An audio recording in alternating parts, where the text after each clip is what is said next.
But let's talk a little bit about Crown skills. So these are the images for it, and they kind of just mentioned it. They didn't like write down the specific details. But there's the one for all, which is what. So we are All Might now, right here. We have a one for all. We have Royal Attire and Last Kingdom. If you look at the icons in particular, this one for all, it looked like cooldown reduction, but it's not. It's reload speed, and then the skill 2 has taunt icon in it, and this one looks like a kind of shield, but it's something unique to her. But she assists in both offense and defense. There is someone who translated it. Kigitsune, credits to him for translating it for the gang. He posted it on the Discord, public Discord.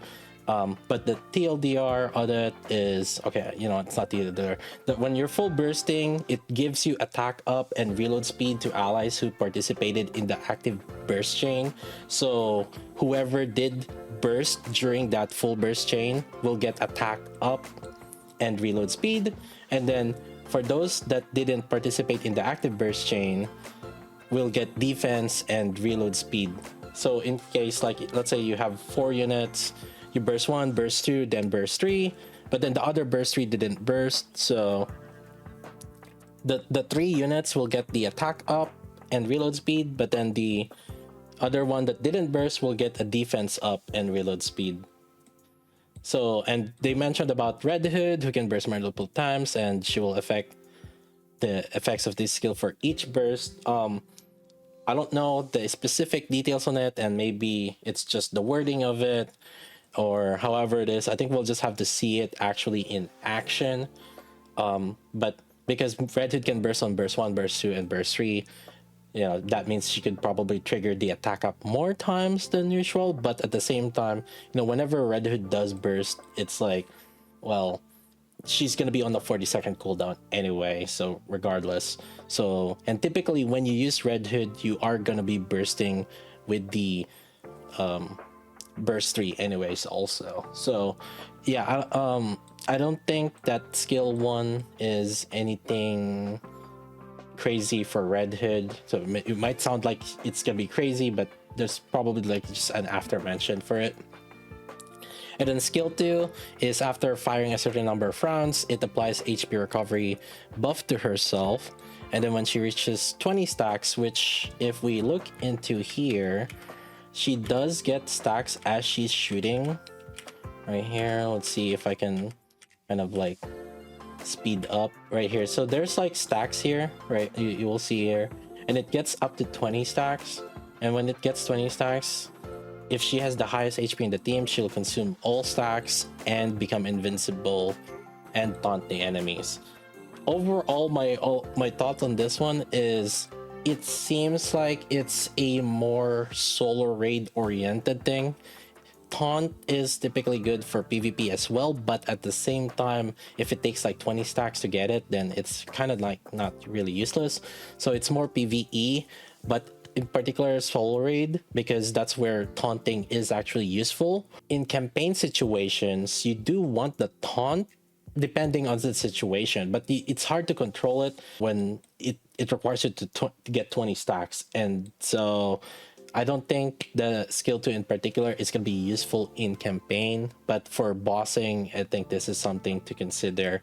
And it might make people set up like a team that doesn't really need any healer, or maybe go with volume, for example, instead of litter, because litter can recover recovery. So, you know, it's like a mixture.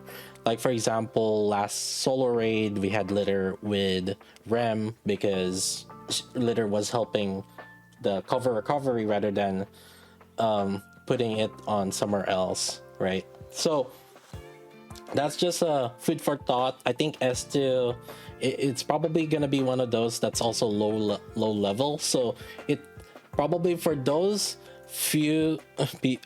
people who, right, like who, it's probably like a 10 for 10 instead, because like, yeah, the skill 1 seems to be more offensive, skill 2 is defensive, and typically we do have low level on the skill 2, so that's kind of nice.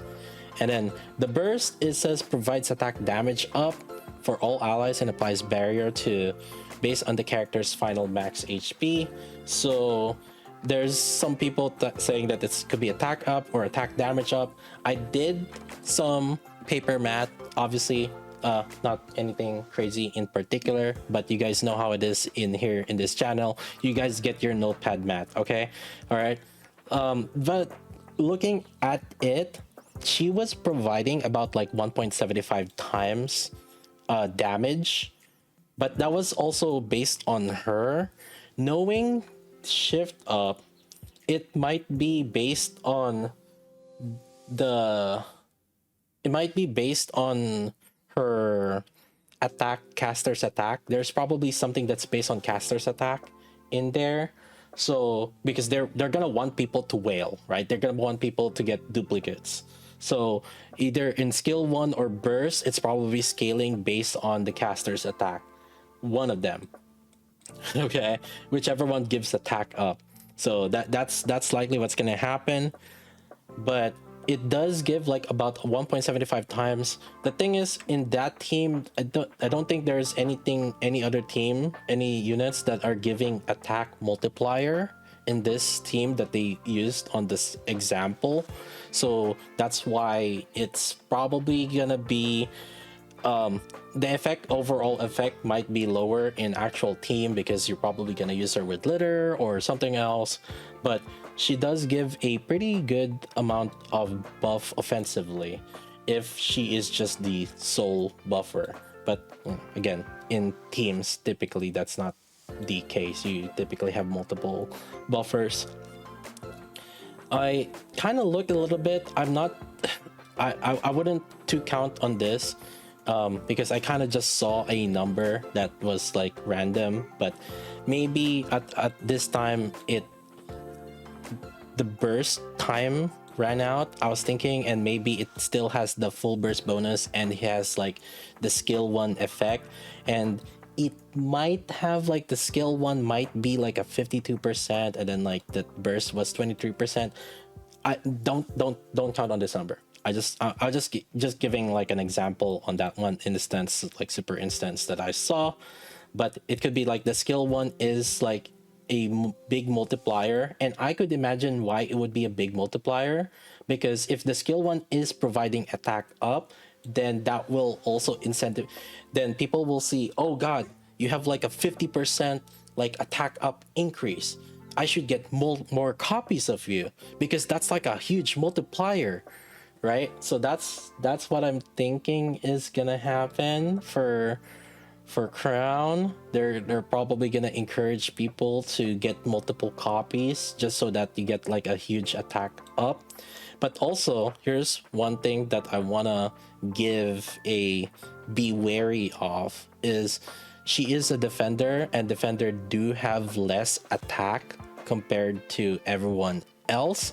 So you might see a huge number on the skill 1 that's like increasing attack because it's basing off caster's attack, but don't get baited on it, because you have to realize also defenders do have less attack, lower attack than attackers. So, and if that attack is gonna buff the other DPSs, then the damage increase that they're gonna get is lower comparatively. So just something to beware, just in case that is the situation.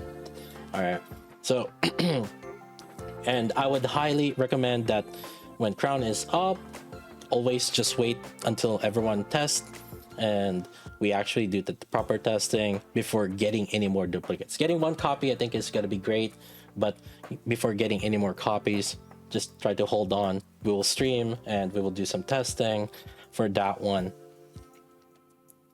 So, and then there's this one, which is Kilo. It's the free unit.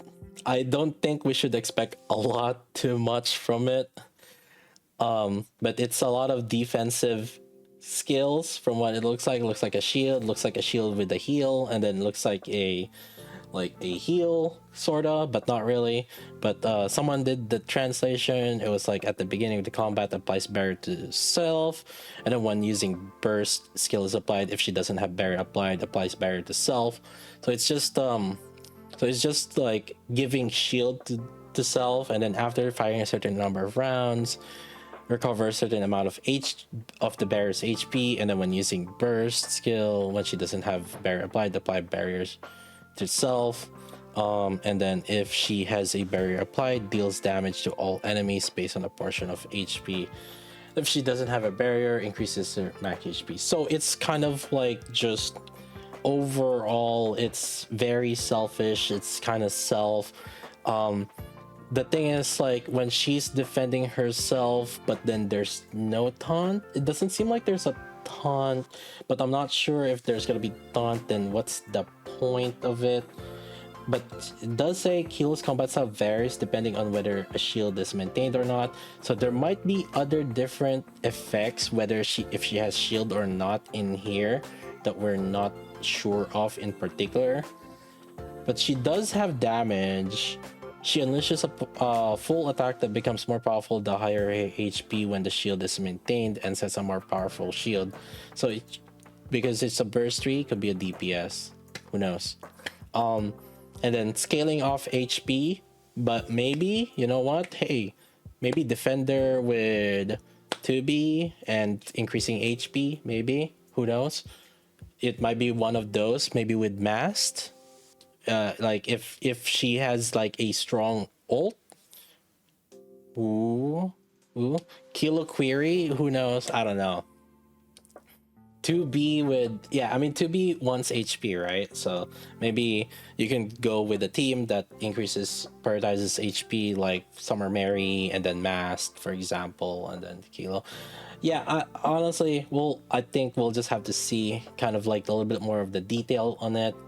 But she does damage based on her final HP, so it's another unit that is scaling on HP, which is kind of nice because we don't have that many scaling HP unit.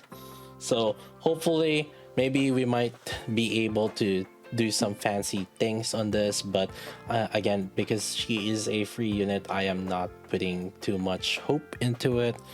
But who knows, maybe we might figure out something with Mast on this. Crit rate, yeah, ooh. In any case though, those are kind of like my thoughts on the units. Crown, I think overall for Crown she is gonna be yeah, see, wow, Rem got power crept real fast, huh? But the difference is for Rem heals the whole team. This one is more preventative, and we don't know how her defensive capability is too much on the S2. The way I could see it is she might be a little bit more offensive comparatively to Rem, but and it's a lot more difficult to control whether the shield is good or not. So yeah. And maybe there's a little bit more manual on this. Apply barrier based on the caster's final max HP though, so that burst might end up being good too, like because we could use that as a self-defense mechanism for solo raid in particular. So yeah, I think she might be gonna be used for solo raiding.